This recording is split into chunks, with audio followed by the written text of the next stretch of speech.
जब तक उस गुंडे ने आदमी की शर्ट फाड़कर उसकी छाती पर ड्रैगन के आकार का टैटू नहीं देख लिया, तभी उसे एहसास हुआ कि उसने बहुत बड़ी गलती कर दी है। लड़की ने कभी नहीं सोचा था कि उसका हाल ही में रिहा हुआ पिता माफिया गिरोह के सरगना से जुड़ा हुआ है। कुछ दिन पहले ही वो आदमी जेल से बाहर आया था। दर्जनों भाई उसे लग्जरी कारों में लेने आए थे। उसके एक पुराने साथी ने बताया कि उसका बनाया गैंग अब इलाके का सबसे बड़ा गिरोह बन चुका है। सब उसके लौटने का इंतजार कर रहे थे ताकि वो फिर से नियंत्रण संभाल सके, लेकिन उस आदमी ने उन्हें बताया कि वो कभी भी अंडरवर्ल्ड में वापस नहीं आएगा। भाई हैरान रह गए। वे सालों से हर दिन उसका इंतजार कर रहे थे, लेकिन जेल ने उसकी सारी धार खत्म कर दी थी। उस आदमी ने अपने भाई से कहा कि वो ग्रुप को अच्छे से चलाए और कभी भी इसे अपराध का अड्डा न बनने दे। फिर उसने अपने भाई के कंधे पर हाथ रखा और घर की ओर चल पड़ा। उसे याद आया, जब वो जेल में था, बेटी को जन्म देते हुए उसकी पत्नी ने जान दे दी थी।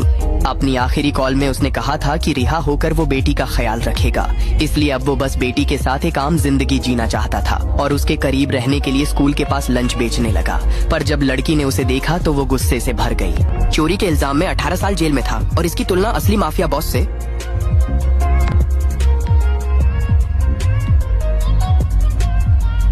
लेकिन उन्हें यह नहीं पता था कि असल में उसका पिता ही माफिया बॉस था। अचानक कैफेटेरिया मैनेजर सिक्योरिटी गार्ड्स के साथ आया और कहने लगा कि उस आदमी की दुकान कैफेटेरिया का धंधा छीन रही है। आदमी ने तुरंत कहा कि वह अपना सामान समेट लेगा और फिर कभी नहीं आएगा, लेकिन मैनेजर उसे जाने देने के मूड में नहीं था। उसने अपने आदमियों को स्टॉल तोड़ने का आदेश दिया। आदमी ने उन्हें रोकने की कोशिश की, लेकिन कई गार्ड्स ने उसे जमीन पर दबोच लिया।